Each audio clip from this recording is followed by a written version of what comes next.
Dan sekarang ni kita dekat tempat pemprosesan lemon untuk jadikan produk.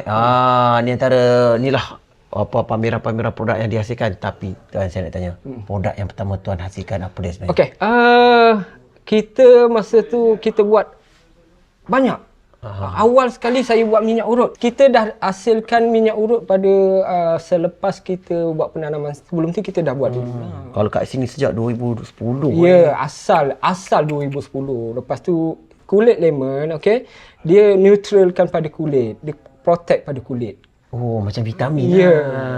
Saya ingat tadi tak apa-apalah jampi apa letak dalam ni. Saya duk tengok bilik apa benda tadi. Oh, kalau tuan tak beritahu saya tak tahu ni. Ya. Dan antara produk yang untuk makanan dan juga minuman, kalau kita tengok sini ada, ni dia, sari lemon ni. Boleh cerita sikit? Ya, sari lemon ni, apa yang kita buat kajian bersama UMT, Universiti Terengganu Malaysia. Alhamdulillah, produk ni banyak membantu dari segi gout. Oi. Ya. Kita daripada segi gout dan kolesterol, dan kita ada dia punya risalah dia di sini. Oh, bukan cakap kosong. Bukan cakap kosong. Dan ada ni hasil kajian dia ni. Hasil kajian. Kenapa kita berani? Kita berani letakkan nama UMT. Sebab hasil kajian daripada UMT. Nampak tu dia ada tulis kat situ. Dan kat sini kalau kita tengok, tiada gula, tiada pewarna tambahan, tiada perasa tambahan, tiada campuran air. Yep. Tak campur air ke? Piau. Piau. Kalau satu botol ni. Kalau satu botol nak berapa biji ni? Dalam 10.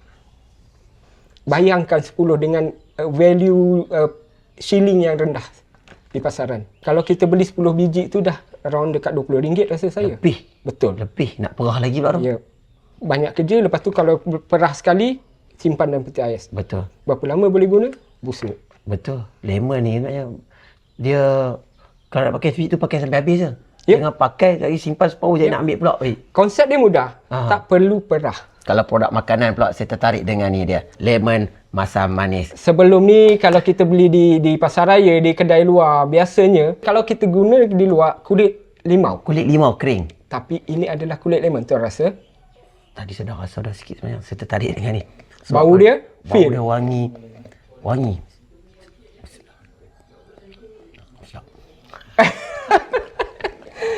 Betul? Kan?